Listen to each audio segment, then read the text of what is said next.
Welcome to Soul Busy. I'm Rach. And I'm Carly, your CEO and COO sisters. We share unfiltered convo on balancing hustle with mindfulness while running successful businesses with soul and the real life between it all. Jacq Gould is a self-connection specialist helping thousands of women ignite and cultivate a true, meaningful relationship with themselves. After overcoming her own struggles with an eating disorder and lack of self-confidence in her earlier years, Jacq founded Your Inner Babe in 2017 to bridge the gap she felt existed and personally experienced in the mental health space. Jacq is on a mission to help people quiet their inner drama, and we are so excited to learn more about her and her businesses. Welcome, Jacq. Jacq, welcome. We are so excited to have you. Hi, guys.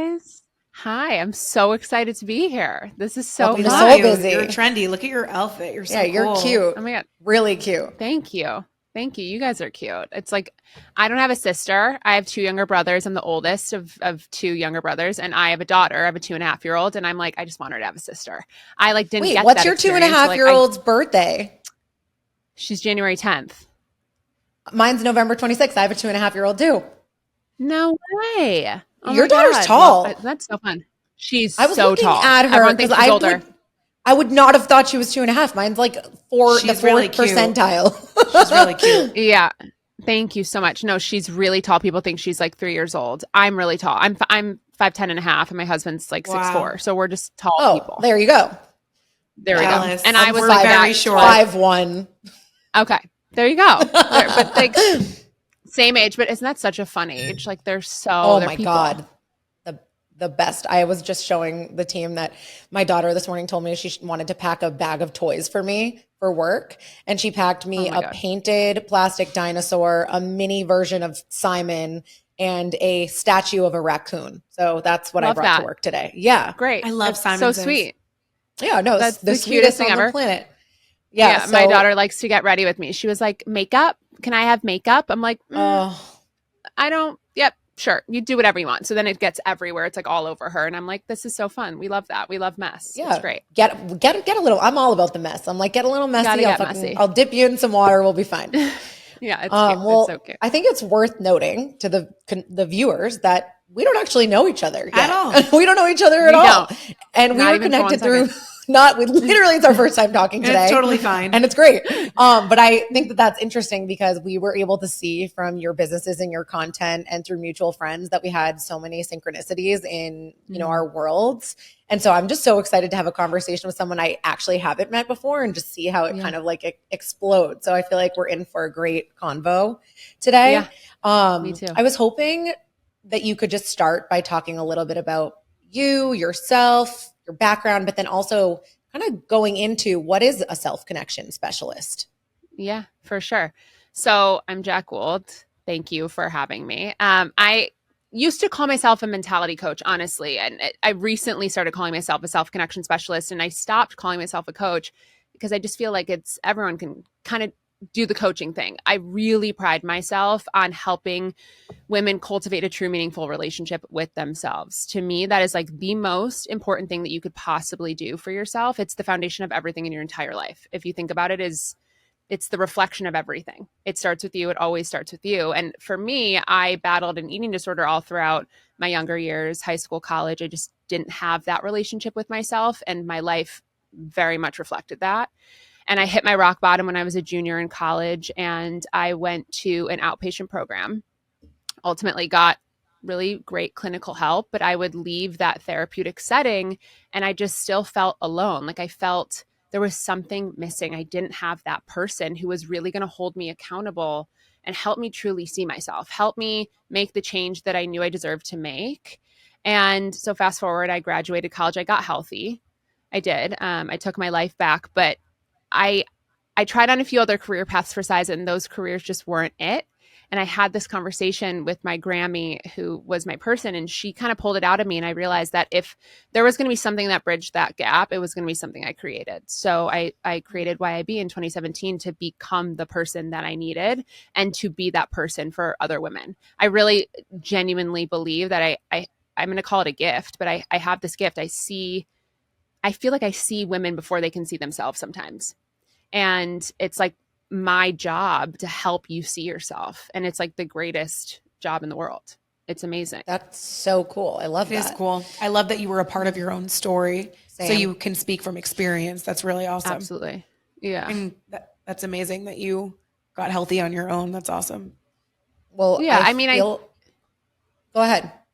No, I was going to say, I think it's like, it's something we shouldn't have to do alone. And it was something I felt I was doing alone for a really long time. So my mission is to just make sure nobody feels like they have to do it alone again.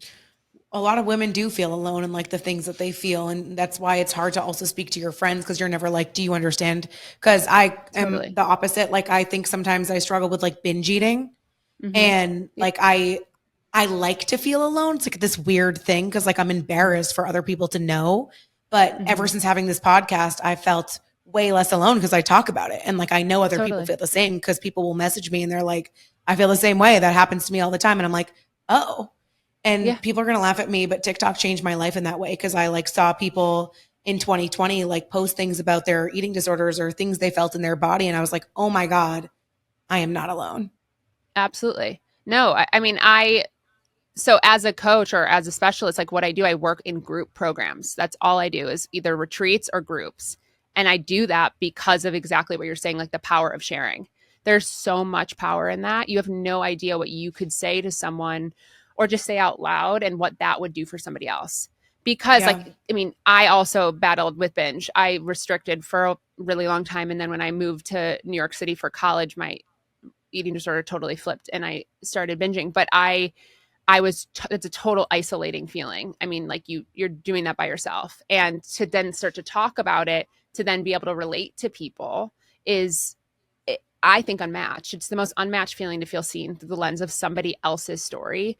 I think a lot of the time 100%. people don't even realize how much you need that until you're receiving that. Right. Well, I like your approach of self-connection as opposed to a coach. And I think that's a really important part of your story to note, because I think one of my pet peeves in your industry is everybody's a coach.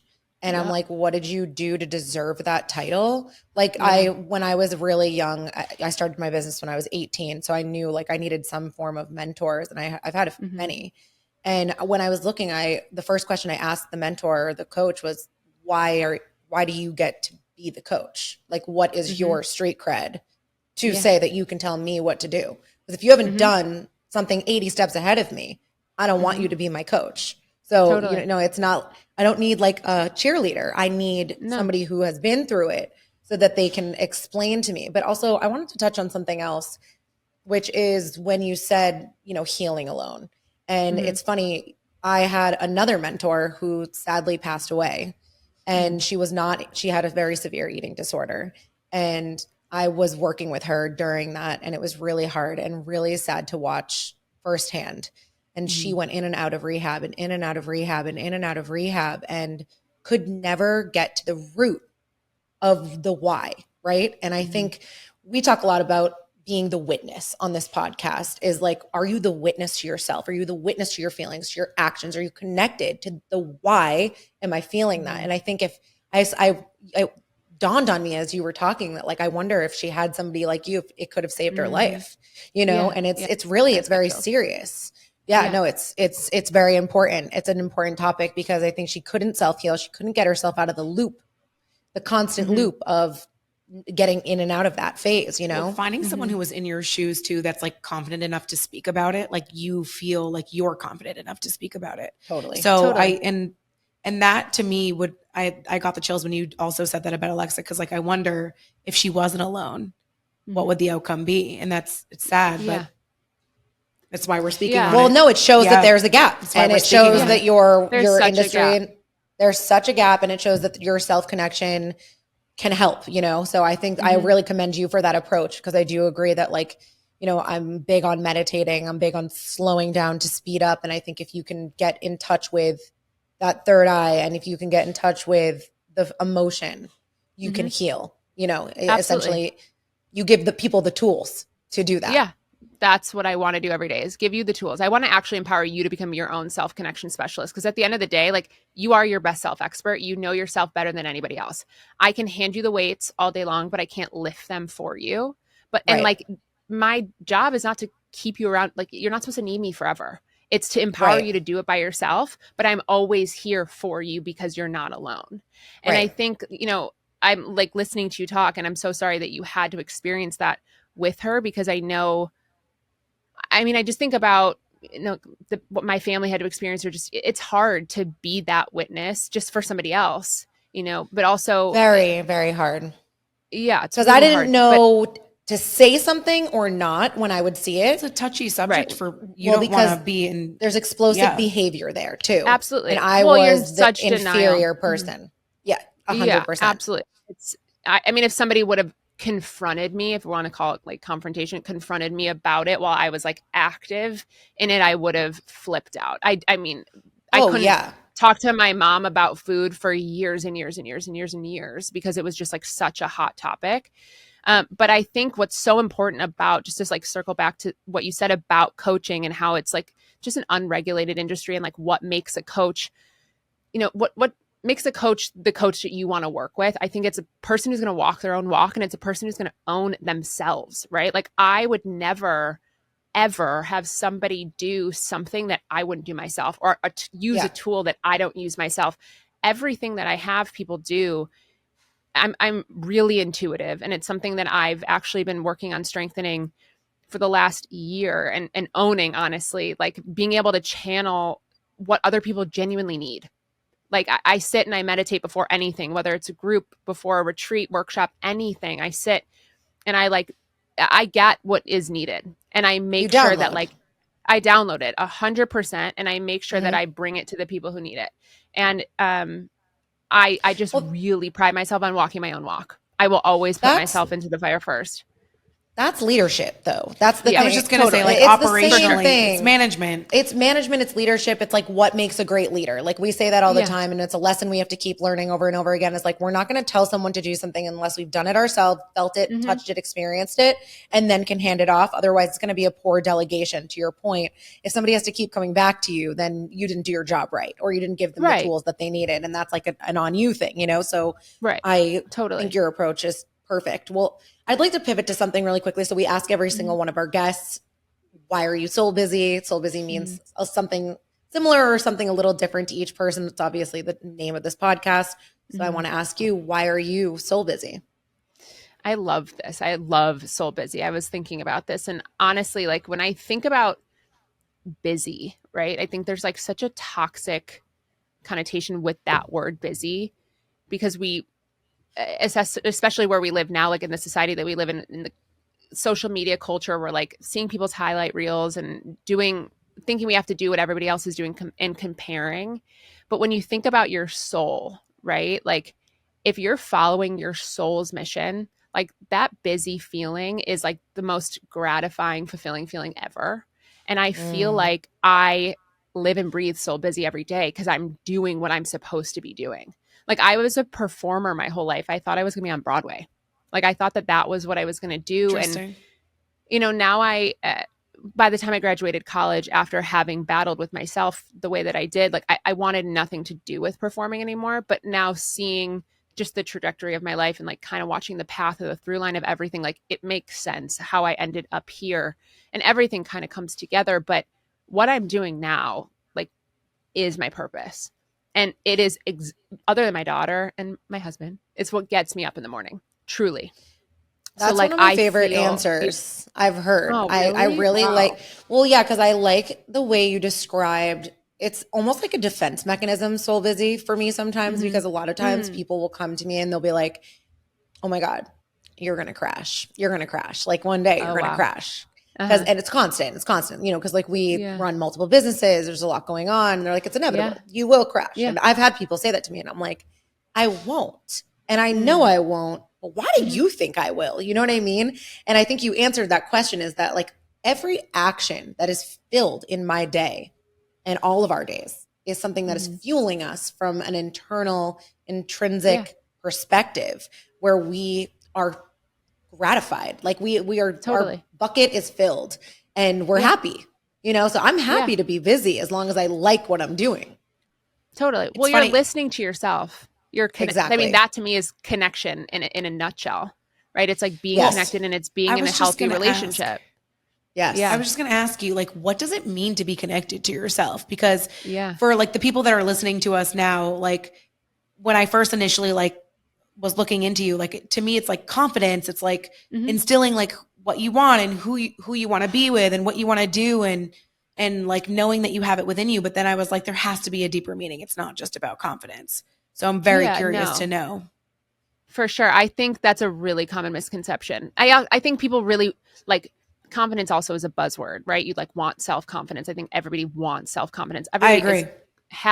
Everybody has that confidence. Anything that we see in somebody else, in an expander of ours or somebody that we look up to, any quality that person has, like we also have that. We wouldn't be able to see it in that other person if we didn't have it within ourselves. It's just whether or not we're connected enough to allow ourselves to exude that. But I think self-connection goes far beyond confidence. And to me, the first and the most foundational aspect of self-connection is listening, right? Is like being able to genuinely hear yourself. Yes. And Agreed. that voice, right? Like your voice. I love that. And having that voice outweigh the doubt, outweigh the fear. Because the truth is, and this is something that I tell clients all the time, I'm not going to bullshit you. Like your doubt, your fear, to eliminate that in its entirety is not possible. You know, like I just found an old journal of mine recently. And one of the goals that I wrote in like 2016 was like eliminate doubt. And I'm like, okay, well, love you, babe, but like that's not a thing, right? But I think the more connected you become, the more you realize that your voice is just going to be much louder. Like the more self-trust you develop, that self-trust is just going to be so much louder than that doubt. And I think what's underneath confidence and even self-connection in itself is self-trust. It's really listening, it's self-trust, it's acceptance. There's so many layers to self-connection other than confidence. I love listening as the answer. That one hit hard for me too. It really slapped. And I think one thing I say to myself as before a long day of meetings is listen more than you talk, listen more than you talk. And I think a lot of that has to do with ego because there's like understanding, like I think people can get anxious from speed. And I think that they can make poor decisions or say something they didn't mean when they're not connected to their self, which can spiral them to feel lack of self-confidence. Or maybe get like opinions from like so many people and like not be able to like decide themselves. You can't hear your own thoughts. So it's listening to others, but it's also listening to yourself first. And I like that as a step one, because if you've listened to yourself, and this is why I always have to meditate before meetings and I always have to slow myself down because I'm a fast person. I'm soul busy. I'm fucking on the go, go, go, go, go. If I don't hear myself and I don't know what I think about the matter, my actions will reflect my speed and will reflect my lack of listening. And then I won't like myself. But if I slow down enough to listen to my thought and my anxiety and my fear and my doubt, and I confront that fear and that doubt, then and only then am I able to act as my true highest self. And I think that is the point, you know? Yeah. Yeah. And yeah. I mean, I just thought of my daughter because I feel like after having her, that really amplified for me, like just being able to like own it all. Right. Because that's really also part of being connected to yourself and being in a healthy relationship with yourself. It's being able to own it all. You're not a robot, you're a human. So the intention is to be able to meditate before everything and to like go into it dropped in and connected and like make every choice from that place. But on the days that you don't, because you're a human, right? It's being able to though notice it. That self-connection, right? To notice that to witness it, to notice it, to be able to be like, ooh, let's go back. Like, let's redo that. Yes. I'm going to take two because when I first had my daughter, I struggled a little bit postpartum for like 3 months emotionally. And I was so afraid of just like giving her anxiety, giving her my stuff, right? I just really didn't want to give her anything of mine and make her feel responsible for it. So I would kind of like hide myself from her until I had this epiphany moment where like my daughter's name is Monroe, and I was like, Monroe doesn't need to see me perfect. Actually, that would do do Monroe like a huge disservice, because perfection Agreed. doesn't exist. What she needs to Agreed. see is me like be a human, Mm. break down, maybe lose my shit or whatever, but then own it and be able to say, "Ooh, I was not just great. gonna say ownership. Mommy didn't To mean me, that." yes, Yeah. exactly. It's the Mommy, try ownership of the again. moment. Yeah. Absolutely. I couldn't agree more. I And love like, that perspective. I agree too. And I Yeah. think that it's like progress over perfection. And I think it's more Totally. about the comeback than the mistake, right? So like, Absolutely. there's days like today or yesterday, I had a really crazy day of meetings, and there was no way I can't meditate between meetings. That's not Right. happening. But I can at the start of my day have like a meditation bath, which I had for 30 minutes, where I'm staring at a Right. tree and I'm listening for the birds and I'm focused on nature and I'm focusing on the microscopic things I won't see during the day. And I'm grounding myself, right? I'm rooting myself. And then throughout the day, I trace back to that feeling, trace back to that moment and what I wanted, what my intention for the day. And it doesn't always happen. And I agree with you. That's where if that stopped, the human experience would stop. I wouldn't grow. So then you have to self-analyze. What could I have done better and why? I think when you lose that second portion, though, you lose a big chunk of the growth mindset a little bit, because they have to play hand in hand. You have to listen to yourself. Then you have to be okay if you fucked up. And then you have to figure out how you're going to pivot. You know what I mean? Or just be okay with fucking up. Yeah. Like, because sometimes I'll like say something because I can be like super outgoing and inappropriate sometimes. And I'll be like, oh, I'll go home and be like, did I say that? I shouldn't have said that. And my husband will be like, no one cares. Like, shut up. Right. And I'll just be like, get over it, move on. Tomorrow's another day. Like, it doesn't matter if you said that. And that really helped me as I grew up, because like I would like hold on to it, and like ruin my whole day. And now I'm like, I think like recognizing like when you're disconnected to yourself. But I also was just going to ask you, like, what are some moments that you can recognize when you feel like you are disconnected to yourself?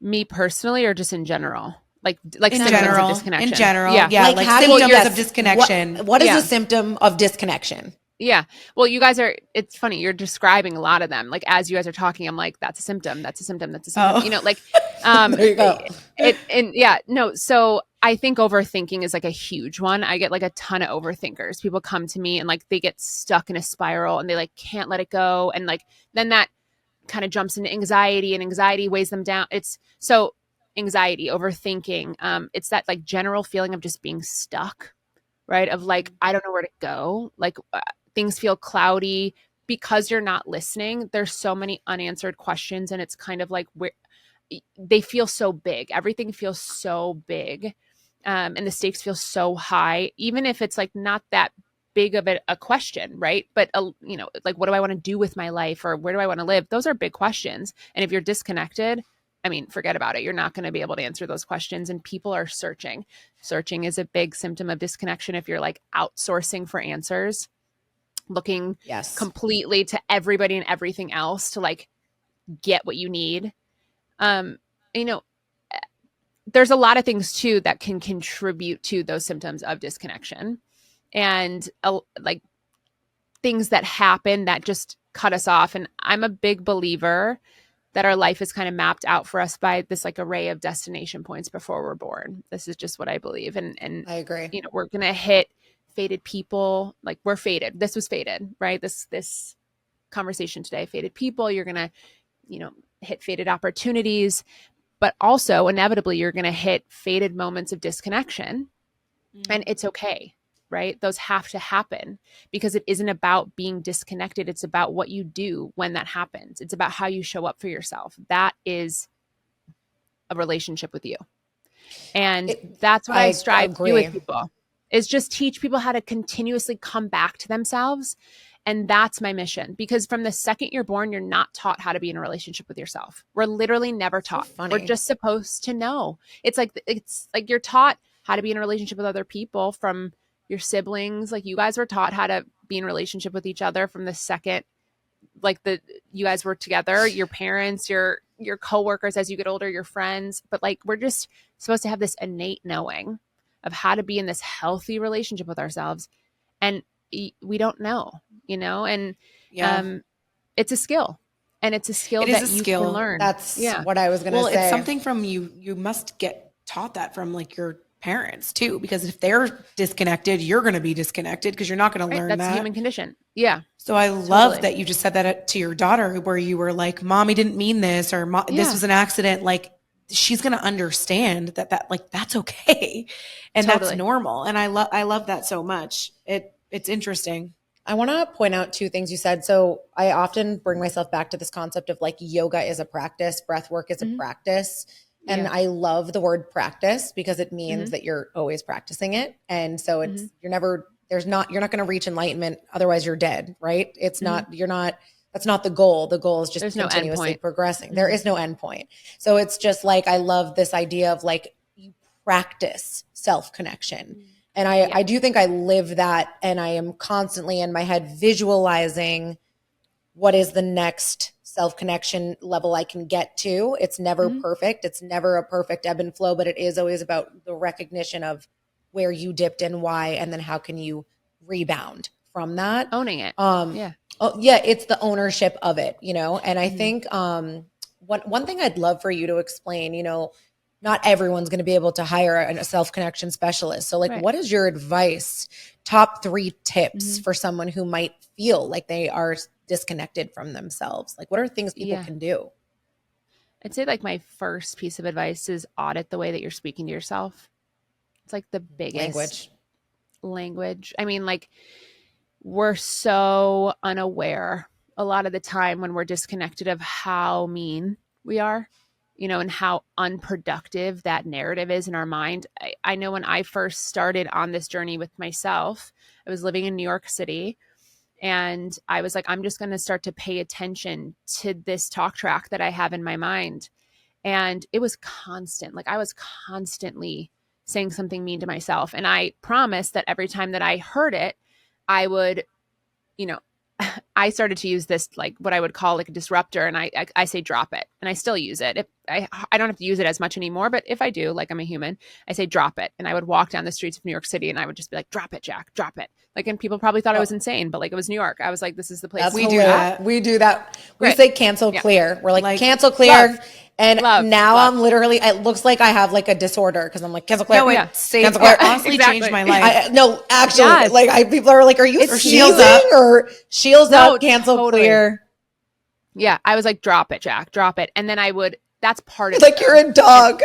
Literally, drop. No, that's the visual I got. Was a dog with a ball in its mouth. Drop it. Exactly.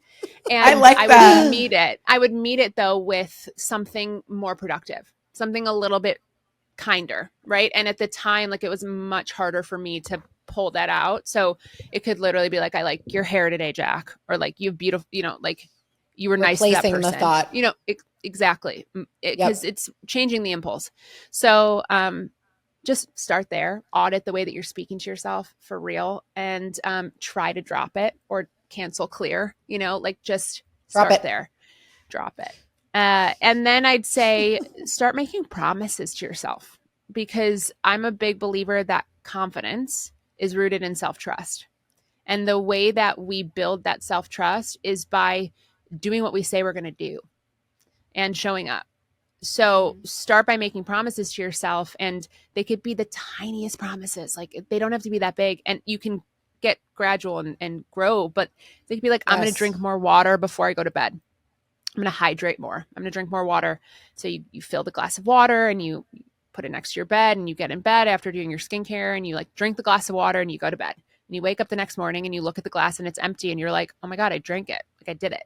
Right? That does something internally, and you're like, wow, I did what I said I was going to do, and keep doing that. And then add another promise and another one.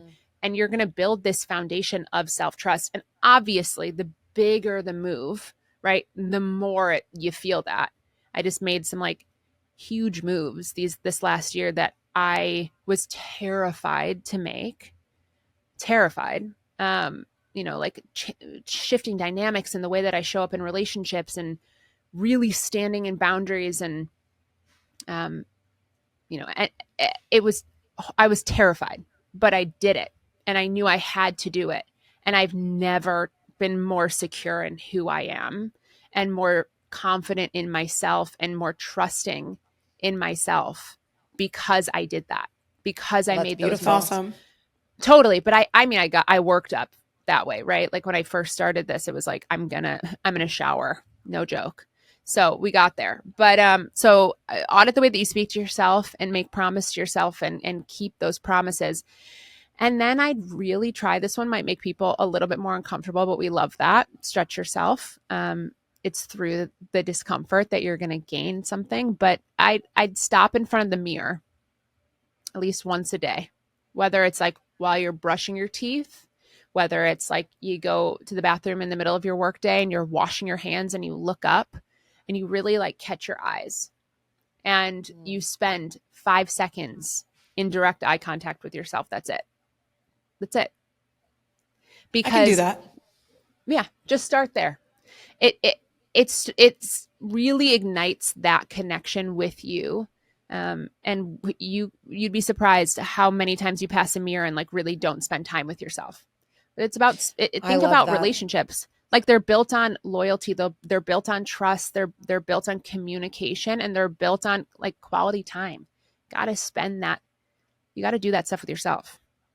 I love a few different things you just said. So first of all, I had very odd meditation staring at myself in the mirror, like really weird, like kind of trippy moments. And I couldn't agree with you more. It's like this, you look. You're like, oh, I look good, da-da-da, don't look good, da-da-da, like whatever it is. That's why I said I could do that. Quick. I feel like I'm always like. It's quick. But when you stare at yourself, this is a different exercise you're talking about. Yeah. It's like observing your face. And it's like, you kind of almost go like inside into a trance in a way. And you like, even if it's just 5 seconds and you continue that path, I really like that advice because it does kind of bring you back to earth and back into your soul. But the other thing that I liked that I really related to was your gradual promises. And I think that that's such an important thing. I think people really fuck up on goal making, you know, like they're like, I'm going to work out 5 days a week and I'm going to do it like this. Da, da, da, da. Totally. And when I recently just lost like 75 pounds postpartum and I didn't incorporate working out until I had lost X amount of weight.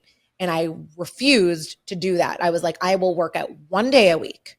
And that is my commitment to myself. And only then when I graduate 1 day a week, well, then I allow myself to move to 2. And I had so much pressure on me and everyone was like, move to 2. You can do it. Like the coach was like, work out more. Like you should do it. And I was like, no, I'm blocking you out. And I literally kept on the 1. I did it for like 6 weeks. And I was like, I can now add 2. And I'm in the 2 phase now. Like, and I'm still, I'm unstable on my 2 phase. I can feel myself wobbly. I'm like, okay, I'm not always going to the second workout. Why? And then now I'm challenging myself to add self-trust in that. And I agree with you. It adds confidence. I said this to you the other day. I was like, when I do 2 workouts, I feel like a different person. Well, yeah. And so I'm recognizing the why. You know what I mean? I like the verbiage too in the language of promise instead of like having to make a habit or like having to do something. Goals, honestly. Yeah, I get it. Because it's like she's like right? choking. Well, we were talking shut up. We were talking before about how like, you know how you guys were saying like there's no end where it's like I feel like sometimes that makes me feel suffocating because like when I was on or am on my weight loss journey, I'm like laughing at myself because I've always struggled with my weight where I'll be like, one day this will end. Like one day I won't have to eat healthy or diet or work out because like I'll get to my goal weight. I get that. And then I'm like, Carly, that is like the most false statement you have ever said to yourself in your life. Like you're telling yourself a lie because it will never end. And you always need to keep going and you always need to, and I just clicked in my head when you said make promises to yourself, something small like the glass of water. It's like, I'm making a pact with myself. And I'm like, exactly. It's not a pact. Like sometimes I'll look at my husband, I'll be like, I'm going to eat healthier this weekend. And I'm like, why are you even telling him? Like it doesn't, like I literally laugh. You know what I mean? Like, I'm like, yeah. So like, I'm going to do this. And he's like, okay. And I'm like, okay. Do you know what I mean? The impression of Joe. It's just really funny. But I'm like, I really like the mindset shift of like, make it with yourself and make the promise with yourself and like, do what you're saying for yourself. Like it really just kind of snapped me back into reality. That's literally what I was saying though, about like all the voices in my head of people being like, you should work out 5 days a too. week, or you should do cardio. And like that's I sometimes, and going back to your original point of like your sign of self disconnection is, are you spreading yourself too much? I bet a lot of people do that. And I bet I've used to do it, and it's toxic, because then you're obtaining opinion. And then the question is, lose yourself. Are you connected to your opinion? Exactly. Totally. It's interesting. You don't even know what your opinion is. Right. Like, no what clue. do you think? Yeah. You don't even know what your opinion is. I love no your idea. sass. You fucking actually, idiot. You don't know your opinion. I was going to ask you, do you no ever idea. get like annoyed with, like, not annoyed with clients, but you're like, I've told you this like 100 times. Okay, good. I don't. I have a lot of compassion. I do. Well, that's why I'm doing this, right? But no, Not I don't. me. I don't. I feel like deeply for somebody who is struggling to just commit to themselves.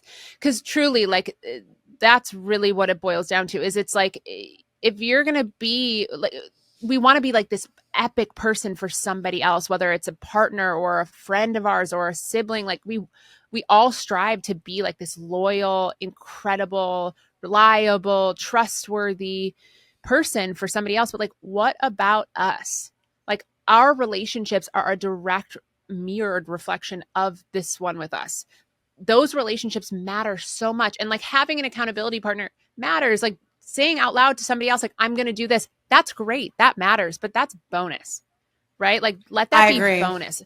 Have it come from you to you first. And then it's like, it's just extra. Like, it's amazing. But I end up feeling like my heart hurts a little, because I'm like, oh, I know you could do this. If I can do it, you can do it. There's no difference between the two of us. I'm just making the choice to choose myself every single day. That's it. Yep. It is about choices, though. That's interesting. Little choices. Well, I was literally talking to Leland this morning, and we were talking. I always look up at Leland. I always look up to people, and I'm like, you work out? Like, I look at her, and I'm like, you can wake up at 4 a.m. and like go to the gym and have 2 kids and not sleep and blah blah blah. I'm like, how?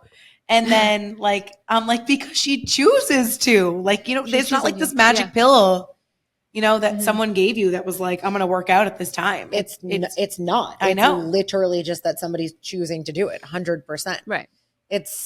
Which makes me feel not that I can do it myself. Stupid. No, it makes me feel stupid. It does make me feel stupid a little bit, because I'm like, why the fuck do you just wake up? But you can. It's interesting. You literally can. 100%. I agree. I've actually shifted. Like, I don't even say like to myself, I can anymore. I just say I am. Like, I am. I am doing That's this. manifesting. Like, no more. That's manifesting. No, totally. I already did. Totally. I already did it. Yeah. I love the way. So that's what I did with my workout this week. Cause like, I don't know what the fuck it is. So I work out on Mondays and Thursdays. Jacq sends me. Like, I don't know what it is about the flow of my week. I mean, I have 2 little children that are very young, so they're up all night. And I think by Thursday, I'm like, I can't wake up early. Yeah, I'm like, this isn't happening.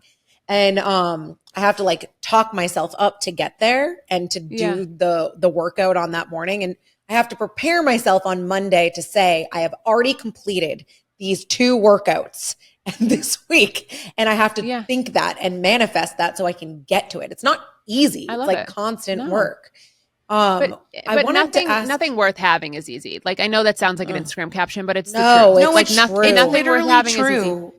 Yeah. Well, yeah. And you also don't win big without risking big. It's like that constant theme. It's like, you have to put it all out on the line in order to get back what you're looking for. It's just, it's always going to be hard. You can't half do anything. You know what I mean? Like, you can't half love someone. You can't half feel. Like, you have to give it all you've got, because you just deserve more than the bare minimum. You do. I agree. I wanted to ask you, how do you protect your energy personally? Like, with all the work you do, obviously it's a lot of back and forth. Like, what is your practice or your routine?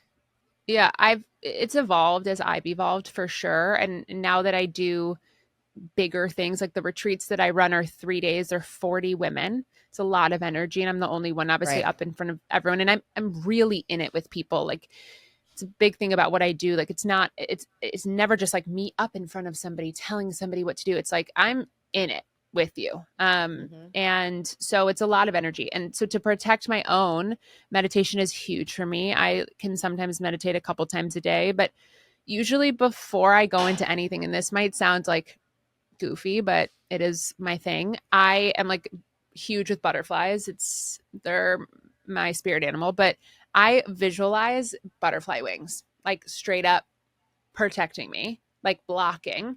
I know some people will do like a glass wall or something. Like for me, it's butterfly wings. And that's like what I will like seal my energy with. But again, like that's a little woo woo. And like, let's be real. There are times where like my energy like gets tainted by just taking on other people's. And I think a big thing that I've realized that I need, aside from exercising and meditating and all of that stuff, is spending time with people who like just ground me, like back in myself. You know, a hug from my daughter, or like I have two best friends who I've been best friends with since they've known me through every stage of my life, like since preschool. And like they just they hold up a mirror to me and like bring me back to myself. Laughing with them protects my energy. And I don't think I realized that until like recently, like how protecting my energy is also filling myself back up. It's like interchangeable to me. Yeah, I get that. I respect that. I think I've developed this like a little bit hermit shell in the socializing world of my life, because I keep all my friends are really mainly in New York, which I love. I've talked about this before, so I can like access them when I want, but also not when I want. So it's like this antisocial, being antisocial and an introvert outside of work has actually been a helpful tool for me to like cleanse energy, because there's just so much going on in the day. So I love that you said like 2 friends. You know, it means your circle's small, and it means that you like are selective. I think that that's an important theme I've seen in women who are really connected to themselves. So I commend you for that, because that is a lot. I mean, think about how many different places people can be coming from when working with you or beginning to work with you in that group setting. And then you collide all those energies. It's a lot to wrangle for you. And it's no matter what, I'm sure it's draining. And it's not too woo-woo to say the butterfly wings. I absolutely love that. And I like it too. I want you to know something is that Alexa, my mentor, who I talked about earlier in this, her mom and I both fully believe she is a butterfly, and specifically a monarch. So she came back as a monarch. Maybe she's here on my wrist. Yeah. On your wrist. Totally. Yeah, that's funny. That's cool. When did you live in New York? What were those years? So I went to NYU and I studied acting. Like I said, thought I was going to be on Broadway. So I did that and I stayed. I was there for 8 years. I left in 2016. So what was the time frame? Oh my God. I'm so bad. 2020. Oh my God. Put me on the spot with math. This is like not my thing. So 10 years from 2006? 8 years. Exactly. Yeah. Oh, so we were there at the same time. That's when I worked. Yeah, that's so funny. You live in Chicago now? Now I'm in Chicago. Yeah. She's from Chicago. Love Chicago. Yeah. So Chicago's great. It's like a smaller, cleaner New York City, but it's like there's nothing like New York. Oh my God, you have to. It's cool. Go there. You have to go. They have the best food. I only went for her funeral, and that was the only time. We're only going if we get to eat pizza. That's why I'm going. Oh well, you can come and eat pizza, but I see like maybe it's because I'm from here, so I'm jaded a little. Like I think New York has way better food. Whatever. Way better. I still think it's cool. I wanted to ask you something. No, big theme of this podcast is yin and yang, which is, obviously the balance, the contrast of it all, filling your soul, but then also being really busy. Masculine and feminine energy, like when you're talking to your clients, like how does that play into your advice for people? So I was I was thinking about this with myself, like this last year, because I am, like for my astrology girlies, like I'm a Sagittarius rising. I'm like a like I'm a go-getter. If I want to make something happen, like I'm going to go, and I don't stop either. Like I'm a go. And so to me, that energy is like masculine energy. And I can tend to be in my masculine without, if I don't think about it and I don't ground myself back in myself, like I can kind of stay there. And as amazing as those things are and things that I don't want to change about myself, that energy can also be like that chasing energy. Right. And to me, feminine energy is more like dropped into your intuition and that surrender of like, I'm just going to receive, like, I deserve it. I'm going to receive it. And so I work with people a lot on like just allowing themselves to like receive what they deserve. Like, you're worthy of everything you desire. You just are. And what's so important to me more than anything else, when anybody works with me, whether it's in the 8-week group program that I run, or again, like I said, the retreat, I always have people identify what they want, right? It's important to me that you know what you want and why. I think that's important too. And yeah, I want you to get what you want, but I want you to leave working with me knowing more than anything else that you deserve it. And so to me, feminine energy is like truly just in that surrender. And like, I think once you've really connected to yourself, like it's just innate. Like, it's just that innate wisdom. It's just I here. love that. Do you do one-on-one or is it just group? So I used to do one-on-one. That's how I started working with people. And then I moved into group, and now I don't work one-on-one with people unless they've gone through group. Then I will. Understood. Like, if clients want to do like a check-in and stuff. Yeah. But I think there's nothing like group work. To me, it's unmatched. Can you give us examples of some like transformation stories that you like what's your favorite success story that you've seen with a client? One of my favorite stories is I have a client who calls herself a recovering jealous girl. And I know, it's so relatable, right? So she came to me, and like the beginning of before we started working together, she like really was struggling with friendships, female friendships specifically, because if you think about jealousy, there's envy, and it's just like she couldn't get herself to like really get close with other women because she just was so finding herself to be so jealous all the time.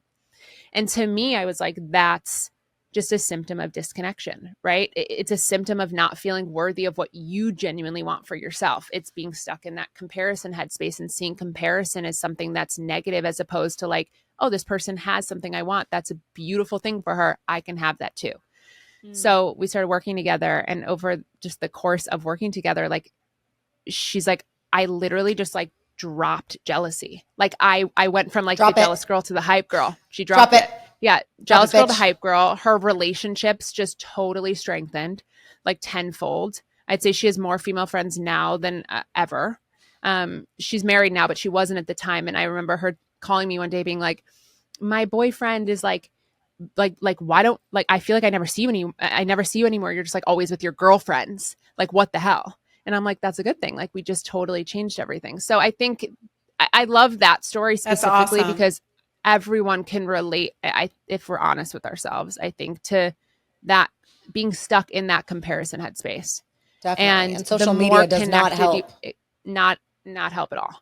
But the more connected you are to you, and the more, again, like dropped in you are to yourself, the more you see that there's nothing to compare. There's nothing to fight over. Success isn't limited, right? Like competition also is just like individuals vying for something that's in limited supply. Like your life is not that person's life. It's not taking anything away from you. So I love that. I think about her all the time. It's a nice story. And I like that you bring up the topic of jealousy, because it is something everybody can relate to. It is human form, you know, like I'll go on social media and I'll find myself browsing and I'll be like, I need that. I want that. I want to look like that. I want to be like that. I want to cook that. And but then you don't think that's like a symptom of something. Well, I like your phrasing of saying it's a symptom of disconnection. I've noticed you keep saying that. And I think it's a very smart phrasing to say that, because it's almost like you're diagnosing disconnection as a disorder. Yeah. And here's your prescription. Drop it. Yeah, but it makes so much sense. Like the way you've explained it, like it has nothing to do with confidence. Actually, it's super interesting. Confidence is what you get from it. That's a subset. It's a byproduct. It's really cool. A total byproduct. Yes. The way you've explained it really makes sense. I really like it. It's nice. Good. So if somebody wants to work with you, then they're going to start in a group setting, and then they could move to one-on-one. And how does that work? And like, tell me more about your other business too, and like how they kind of connect to one another. So I just co-founded a business called Founded, and it's female. It's more than a networking collective, but it's, again, to bring women together, to give them a space to tell the truth of who they are. I'm a big believer that you put women in a room and you let them speak genuinely. Magic happens. I've always believed that. And I think too, what's more important to me than anything else when it comes to Founded is to show the undone side of success. As I think, talk about social media, right? You said it yourself. You're scrolling. You're like, I want that. I want to look like that. I want to do that. That person's doing it though. So like, should I not? There's no one perfect recipe to success. And so Founded is whether you're a founder yourself, whether you're aspiring to be a founder, or you're just inspired by somebody who's founded something themselves, you're welcome in the room. And so we host panels and big workshops, and we're growing. It's brand new. It's a baby, but it's been amazing to see, when the first event that we did, we had 75 people there. We did a 5-person panel. We had 75 people there. And then there was like a wait list of 115 people. And I was like, wow, people want this. Like people want to be in a room and be inspired That's a nice by test. other women. Yeah. And so we've just grown it since then, but it blends. I mean, I play the same role. Genuinely. I very much play the same role in Your Inner Babe and in Founded. And I think, again, it just boils down to like, what is my purpose here? And it's to help you see you, help you be you, help you just allow yourself to be. I think we kind of live in this world where we think we just have to do. And then once we do it all, then we can have what we want and then we can just be. But I don't think that. I think you have to allow yourself to genuinely find out who you are, be that person, and then you get to have everything you want and do everything you want to do. You got to be busy with soul. You can't just be busy. You got to be busy with soul. Yeah. Yummy. Wow. Mm-hmm. What a way to just kind of like come full circle on that conversation. I would love for you to tell us what advice you would give your 20-year-old self. Oh my God. I think about that so much. I spent a lot of time trying to be somebody instead of just being me. And when I think about talking to her, it's just like, we didn't have to sacrifice who we were to be chosen by those people that we thought we wanted to be chosen by. Like we never were chosen by those people, but like that was a gift, right? Like we were always enough, always. Just as we were. And I wish that she knew that, right? Because like when I think about her and I think about sitting across from the therapist in the outpatient program that I was in, and that therapist telling me like, there's going to be a day where you're not active in this anymore, where you're good. And I literally was like, fuck you. No, there's not. Like I genuinely didn't believe that there was a world that like I felt whole. And there is a world and I'm living in it. And I wish that I could tell her that, because I think I would have saved a lot of time hating myself, because it was such a waste of time. Like be here now, but like also like you can't regret it because you can't regret it because it brought you here. But it led me here. Oh my God, I don't regret any of it. Truly, any of it. I'm grateful for it. No, I wasn't. I'm saying like just if someone like what related to your story, like oh yeah, don't regret it. No, everywhere brings you to where you are now, which absolutely, it's really hard to believe that in the moment. Super hard to believe that in the moment. Yeah, mm-hmm. Super You're in the woods, interesting. but that's why I think it's like so good to be in a setting like a Your Inner Babe setting. Like do a group program, come to a retreat, take yourself out of your comfort zone. Put yourself in a space with other women who are also willing to explore themselves and uncover themselves and reconnect, right? Yeah. Because you'll see that everything that you've done up until that point, it was part of it.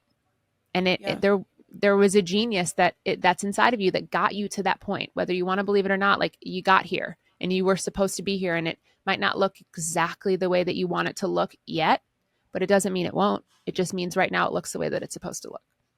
I agree.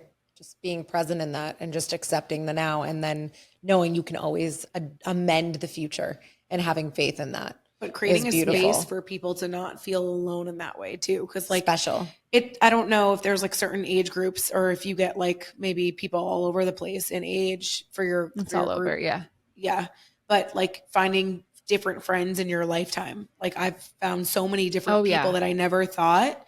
So like to find a friend like you're going through something with must feel really calming to those girls. I think it's part of the beauty of Your Inner Babe too, is seeing the community grow over the years and just watching like that. I just got chills, like watching women just really bond with each other and support one another. And there's a certain kind of magic in this community. And sure, I'm biased, I guess, but there's a special kind of magic. And it's because there's a difference between being open and vulnerable. And being open is like your willingness to tell people about yourself. But when you're vulnerable, you're letting yourself be seen. And they're really letting themselves be seen, and they're really connecting. And those connections are invaluable. Agreed. Could you please tell our viewers how to find you? Yes, social, web, everything. No, I didn't even ask you yet. Go off, Queen. Yes. Okay. So you can find me on Instagram at Jacq Gould. You can find Your Inner Babe at Your Inner Babe. YourInnerBabe.com is the website. But DM me. Like I know people say that, but I love to connect with you guys. I always respond. I do free 15-minute sessions for people who are interested in doing Reconnected, which is the 8-week program that I run. Those are small groups too, guys. Those are 6 people max. So you asked if I do one-on-one. I don't, but it is a really small setting so that we have that one-on-one relationship. Totally. And that you see, like, have that bond with the 5 other women on the screen. But I do 15-minute sessions if you want to know more, want to just, connect and see if Reconnected is for you or if a retreat is for you. But I'm always here. You're not meant to do anything alone. Don't have to do it. That's beautiful. Alone. I think what you're building is beautiful. I'm honored to promote it and be a part of it with you. And I feel like this was a very aligned conversation with everything we promote and talk about. But what I love is you're a tool to continue that for the viewer and the listener. And it's like, if you like these concepts, like now you can apply them with somebody who can really help you and coach you, who has been through it. So thank you for your vulnerability and for being an open book for our listener. Of course. And just thank you for your time today, because I feel like this was a really lovely conversation. Thank you for having me. It was great. You guys are wonderful. Oh, you guys are cool. It's all wonderful. Trust me. Everyone's wonderful. Thank you. This was great. Great chat. Over and out.